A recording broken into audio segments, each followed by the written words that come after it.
Naveen Yadav all the best. B form అందజేసిన PCC chief నాయకులు కార్యకర్తలు సమన్వయంతో పనిచేయాలని దిశానిర్దేశం. కోల్యాగా నేను బీఫామ్ అందుకుందట.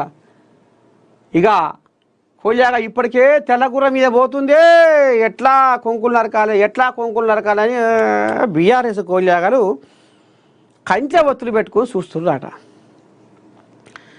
ఇక మరి ఇంకా ముచ్చటేందంటే సునీతమ్మ ఉండంగా మళ్ళా పీజేఆర్ కోల్యాగా పీజేఆర్ కొడుకు విష్ణువర్ధన్ కోల్యాను రంగంలోకి దింపిరు. అసలు ఏం జరుగుతుంది లోపటంగా? అయితే ఈమె ఏమన్నా తిరస్కరణకు అయ్యే కోపు కొడుతుందా ఏంది మాగంటి సునీత కథ అనేది కూడా తెర మీదకి వస్తున్న ముచ్చట. అందుకనే అనుమానం ఎందుకు అనేది విష్ణువర్ధన్ రెడ్డిని కూడా రంగంలోకి దింపిరు అనేది కూడా నడుస్తుంది కథ. ఇగోది జూబ్లీ హిల్స్ ట్విస్టులు, కాంగ్రెస్ ప్లానింగ్తో బీఆర్ఎస్ అలర్ట్. మాగంటి సునీతకు ప్రత్యామ్నాయంగా విష్ణు అభ్యర్థిపై బీఆర్ఎస్లో టెన్షన్. నవీన్ యాదవ్కు పెరుగుతున్న మద్దతు. రసవత్తరంగా జూబ్లీ హిల్స్ రాజకీయాలు. నిన్న మొన్నటిదాకా సునీత అని, ఎందుకంటే బీఆర్ఎస్లు ఎప్పుడో దండం పెడితే ఆవాసకు ముందే ప్రకటించుకుర్రు సునీతను. ఎప్పటి సందో ప్రచారం మొదలుపెట్టిర్రు. జనాలకు సునీత జనాల నాలుకల మీద సునీత అని పాఠాలు చెప్పారు.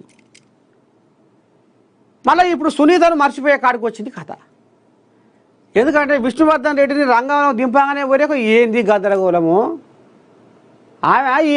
ఈయననా ఆమెనా, అసలు ఏం జరుగుతుంది లోపట అనేది ఇప్పుడు జనాలకు లోపట ఇక అసలు టెన్షన్గా ఉందట.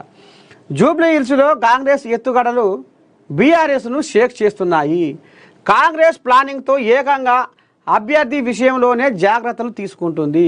కాంగ్రెస్ పార్టీ అభ్యర్థిగా నవీన్ యాదవ్ ప్రకటన తర్వాత ఆ పార్టీ గ్రాఫ్ అనూహ్యంగా పెరగ్గా బీఆర్ఎస్ అభ్యర్థిపై పార్టీ అగ్రనాయకత్వం మల్లగుల్లాలు పడుతుంది. ఒకసారి మరి విష్ణువర్ధన్ రెడ్డిని ఎందుకు తీసుకోవాల్సి వచ్చింది, అసలు ఏంది ఏం కథ, ఏం జరుగుతుంది, ఒక్కసారి మనం ఏం చేద్దామంటే బీఆర్ఎస్ వాళ్ళకు ఎవరికైనా ఫోన్ చేద్దాం.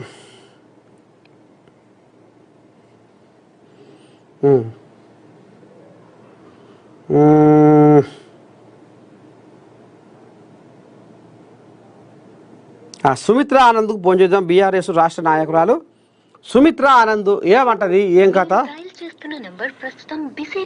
అమ్మ ఇలా పండుగ, ఇలా ఆమె పని మీద ఉన్నట్టుంది.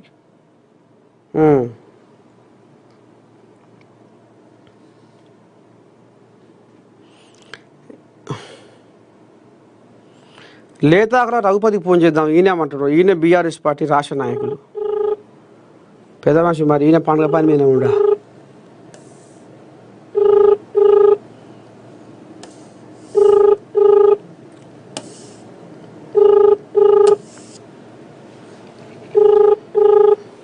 పండుగ దీపావళి పండుగ పండుగ పని మీద ఉన్నట్టు.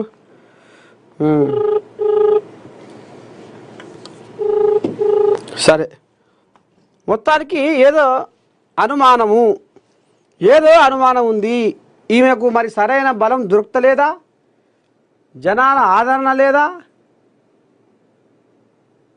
ఈమె మరి ఆమె ఎవరికి ఎరక, ఎప్పుడు జనాల తిరిగింది, ఎప్పుడు మా కంటికి కనపడ్డది అని ముచ్చట పోయిందా అధిష్టానానికి? మొత్తానికి లేకపోతే ఈమె వేసిన అఫిడవిట్లల్లో ఏదైనా కథ జరిగిందా? ఇక రేపు పరద మీదకి వచ్చే యాళ్ళ అయింది ఆ ముచ్చట్లు. అందుకనే విష్ణువర్ధన్ రెడ్డిని మళ్ళా రంగంలకు దింపినట్టు కొడుతుంది.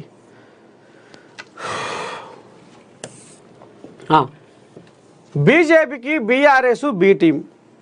జూబ్లీ హిల్స్లో చీకటి ఒప్పందం కంటిన్యూ. సీఎం రేవంత్ సంచలన కామెంట్స్. బీజేపీ బీఆర్ఎస్లే బీసీ రిజర్వేషన్లకు అడ్డం. కోడ్లాగా మన కింద పడ్డదట, మళ్ళీ బాగానే హుషారయిందిగా అప్పుడే హనుమంతు. అమ్మో, మన ఉత్తపుణ్యానికి దెబ్బలు తాకుతుండే, మళ్ళీ బాగానే గట్టిదే, నాలేక జొన్నకటక తింటట్టుండి బిరగానే ఉండు మనిషి. మళ్ళీ లేచి అప్పుడే మళ్ళీ ఉరుకులో పెడుతుంటే మామూలు ముచ్చటేం కాదు హనుమంత్ అన్న. రాష్ట్రంలో బీఆర్ఎస్ పార్టీ బీజేపీకి బీ టీమ్గా మారిందని సీఎం రేవంత్ రెడ్డి సంచలన వ్యాఖ్యలు చేసింది.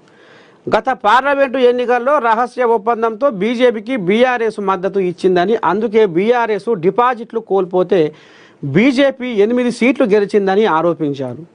గత అసెంబ్లీ ఎన్నికల్లో బీఆర్ఎస్కి 37% ఓట్లు వస్తే లోక్సభ ఎన్నికల్లో అది 15% పడిపోయిందని సీఎం తెలిపారు. ఈ మాయమైన ఈ 22% బీఆర్ఎస్ ఓట్లు ఎవరికి చేరాయని సీఎం ప్రశ్నించారు. ఇప్పుడు జూబ్లీహిల్స్ ఉప ఎన్నికల్లోనూ అదే చేయాలని కుట్రలు చేస్తున్నారని, వచ్చే ఎన్నికల్లోనూ ఓట్లు చీల్చాలని ఆ పార్టీ కుట్ర చేస్తుందని సీఎం ఆరోపణలు గుప్పించారు. ఇక ఆయన పార్లమెంట్ ఎలక్షన్లల్లో ఇక అక్కడ కరీంనగర్ కోయిలాగలకి వెళ్ళి మతలా వచ్చా కదా, ఆడియో రికార్డు మొత్తం ఊరూరా ఫోన్కు మొత్తం ఏమని బొంగరం లేక తిరిగినాయి ఆ ఆడియోలు. ఇంకేముంది, ఇక బీఆర్ఎస్ గెలుస్తట్లేదు, బీజేపీకి సపోర్ట్ చేద్దాం, ఇక బీజేపీకి వేద్దాం ఓట్లు అనే ముచ్చట జరిగింది పార్లమెంట్ ఎలక్షన్లలో. కథ మొత్తం ఆడియో మొత్తం వైరల్ అయ్యింది. ఇక ఆ ముచ్చట ఇప్పుడు రేవంత్ రెడ్డి ముంగటేస్తుండు. ఇప్పుడు కూడా మరి ఆ కథ జరుగుతుందా ఏంది ఏం కథ అనేది ఇప్పుడు చిన్నగా ఆయన ఎల్లబెడుతుండు. Celebrating and ANN doctor awards 2025 coming soon. డాక్టర్లకు, ప్రతిభావంతులకు, విశిష్ట సేవలు అందించిన డాక్టర్లకు ఏఎన్ఎన్ ద్వారా డాక్టర్ అవార్డ్స్ ఇవ్వబోతున్నారట. అతి త్వరలో ఉంది కథ. ఇగో ఇక్కడ ఇచ్చారు చూడు, జూబ్లీహిల్స్ ట్విస్టులు, కాంగ్రెస్ ప్లానింగ్తో బీఆర్ఎస్ అలర్టు, మాగంటి